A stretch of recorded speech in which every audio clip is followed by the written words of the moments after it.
जय हिंद दोस्तों। तो आज हम बात करने वाले क्लास 10th के वीवीआई ऑब्जेक्टिव क्वेश्चन के बारे में। ठीक है, तो साइंस से सवाल आएगा, साइंस का वीवीआई ऑब्जेक्टिव क्वेश्चन है। तो चलिए शुरू करते हैं। तो आज का सबसे पहला सवाल देखिएगा। देखिए, इसमें आपको ज़्यादा समझना है, याद कम करना है। ऐसे कोई एक वो याद करने वाला आएगा तो आप कर भी सकते हैं, या नहीं तो आप सिर्फ देखिए और सुनिए, आपको पक्का याद हो जाएगा। ठीक है, तो चलिए शुरू करते हैं। तो आज का पहला सवाल देखिएगा कि धोबिया सोडा का रासायनिक सूत्र होता है। तो धोबिया सोडा का मतलब धोने वाला सोडा। तो देखिए, इसको तो आपको याद करना पड़ेगा। आप सुनिएगा और देखिएगा, इतना में ही समझ जाइएगा। ठीक है, तो धोबिया सोडा यानी धोने वाला सोडा का सूत्र होता है Na2CO3 इंटू 10H2O। ठीक है, अब इसको कैसे याद रखिएगा? तो Na2CO3 तो आपको याद करना पड़ेगा, लेकिन अंतिम में 10H2O कैसे याद रखिएगा? क्योंकि कपड़ा आप कम से कम 10 बार तो धोते ही होंगे शुरू, मतलब कि ऐसे आप याद कर सकते हैं। तो हो जाएगा ए। कितने कंफ्यूज जाते हैं, ए वाला मार देते हैं। ए वाला खाने वाला सोडा का सूत्र है, NaHCO3, ये खाने वाला सोडा का सूत्र है। इसको मीठा सोडा भी बोलते हैं। ठीक है, ये वाला है जो कि धोवन सोडा का है, धोने वाला सोडा का।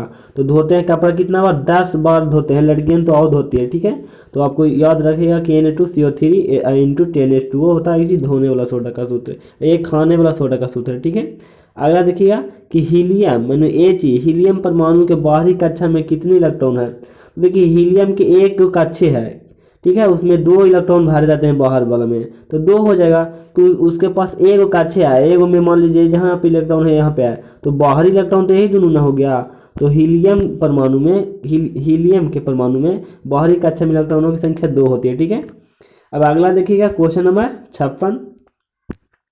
बोला कि जल में घुलनशील भस्म को क्या कहा, मतलब क्या कहलाते हैं?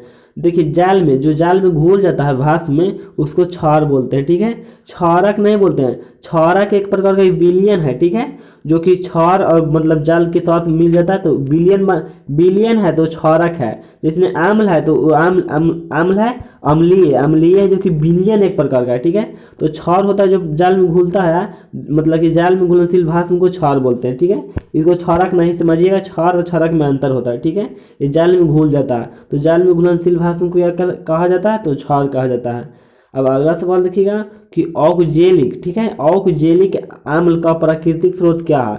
तो ऑक्जेलिक अम्ल का प्राकृतिक स्रोत मतलब कि टमाटर है। ठीक है, आप याद कर सकते हैं कि ऑक्जेलिक अम्ल किस में पाया जाता है? तो टमाटर में पाया जाता है। ठीक है, तो ऑक्जेलिक अम्ल किस में पाया जाता है? टमाटर में। टमाटर में कौन सा अम्ल पाया जाता है? तो ऑक्जेलिक अम्ल, यानी कि ऑप्शन नंबर आपका बी हो जाएगा, यानी कि 57 का बी हो जाएगा। ठीक है, अब अगला देखिएगा कि निम्न में से किस धातु का गलनांक सबसे कम होता है? गलनांक मतलब तुरंत गल जाता है, तुरंत पिघल जाता है। ठीक है, तो इसका हो जाएगा Na। यहाँ पे छोटा ए था। ठीक है, Na का मतलब हो गया सोडियम। ठीक है, Na का मतलब सोडियम, तो सोडियम का गलनांक सबसे कम है। ये ऑप्शन के हिसाब से, ठीक है, ऑप्शन के हिसाब से मारिएगा। तो यहाँ पे सोडियम भाई सोना है, यहाँ पे लोहा है, यहाँ पे एल्युमिनियम है, तो यहाँ पे सोडियम है। तो सोडियम कैसे तो आप लोग देखे नहीं होंगे, लेकिन सोडियम का गलनांक बहुत कम होता है। ठीक है, नीमक में मिला हुआ रहता है सोडियम, क्योंकि नीमक का सूत्र होता है NaCl, यानी सोडियम का क्लोरीन के साथ अभिक्रिया। ठीक है, और नीमक को पिघलने में बहुत टाइम नहीं लगता है, फिर लगता है कहाँ? नहीं लगता है। और अगला सवाल देखिएगा कि उपचयन और अपचयन अभिक्रिया को क्या कहते हैं? तो जब दोनों अभिक्रिया एक साथ हो तो उसको रेडॉक्स अभिक्रिया बोलेंगे। क्या बोलेंगे? रेडॉक्स अभिक्रिया बोलेंगे। जब दोनों अभिक्रिया साथ हो, उपचयन और अपचयन, तो इसको रेडॉक्स अभिक्रिया बोलेंगे। यानी ऑप्शन नंबर ए आपका बिल्कुल सही आंसर हो जाएगा। ठीक है, अब अगला सवाल देखिएगा कि कौन सा धातु है जिसको दहन मतलब कि दहन मतलब होता है लहराने पर या जलाने पर चमकदार श्वेत ज्वाला के साथ संपन्न होता है। मतलब उसको आप लहराते हैं ना तो चमकदार होता है और श्वेत मतलब कि उजला ज्वाला देता है। ठीक है, तो ये हो जाएगा मैग्नीशियम को। ठीक है, जब मैग्नीशियम को फीता को जलाइएगा तो दहन करेगा, मतलब जलाइएगा तो चमकदार श्वेत ज्वाला के साथ जाएगा। ठीक है, कुल मिला जुला का ऑप्शन नंबर आपका सी बिल्कुल सही आंसर हो जाएगा। अब सवाल नंबर अगला देखिएगा, बोला कि करामा कुंचक, ठीक है, गाथी कहाँ पाई जाती है? करामा कुंचक का मतलब होता है गाथी ऐसे ऐसे होनी चाहिए, ऐसे ऐसे होनी चाहिए। ठीक है, तो करामा कुंचक गाथी कहाँ पाई जाती है? तो आहार नली में पाई जाती है। आहार नली हम लोग का ऐसा होता ही है, आप लोग देखे होंगे कि मतलब कि कोई पेट साफ वाला में कि ऐसा ऐसा नली होता है, इसी के अंदर जाता है। ठीक है, तो हमारे मतलब कि पराकुंचक गति होता है जो आहार नली में होता है, यानी कि ऑप्शन नंबर आपका बी बिल्कुल सही आंसर होगा, आहार नली में। ठीक है, अब अगला सवाल देखिएगा इसका तो बी हो जाएगा। अगला देखिएगा कि टैनिन मुक्ता कहाँ जमा होता है, ठीक है। टैनिन, देखिए टैनिन एक प्रकार का हार्मोन है, ठीक है। टैनिन वृक्ष में पाया, मतलब पेड़ में पाया जाने वाला हार्मोन है। तो कहाँ पाया जाता है, तो पेड़ के मतलब कि दूध वाला भाग में पाया जाता है। तो दूध वाला भाग कहाँ रहेगा, वृक्ष के छाल में रहेगा, ठीक है। अब जड़ में थोड़ी रहेगा दूध वाला भाग, वृक्ष के छाल मतलब छाल में रहेगा, ऊपर वाला छाल में, ठीक है। उसको खिलको बोलते हैं। तो उसी में टैनिन हार्मोन पाया जाता है, ठीक है। उसमें लैक्टोज भी पाया जाता है। अगला देखिएगा कि बोला हृदय, इसको थोड़ा सा ऊपर कर देते हैं, इसको थोड़ा सा बढ़िया समझिएगा कि हृदय का पेस मेकर कहते हैं। हृदय का पेस मेकर किसको कहते हैं, तो इसको आपको ऑप्शन नंबर ए याद करना तो कर लीजिएगा, नहीं तो छोड़ दीजिएगा। एस ए मतलब कि एस ए नोड को कहते हैं, किसको कहते हैं, एस ए नोड को। हृदय का पेस मेकर किसे कह जाते हैं, तो एस ए नोड को।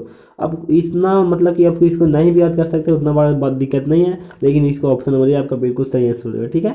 अब अगला देखिएगा क्वेश्चन नंबर 64, बोला कि एक समान व्यक्ति की हृदय धड़कने की गति क्या होती है, मतलब गति होती है।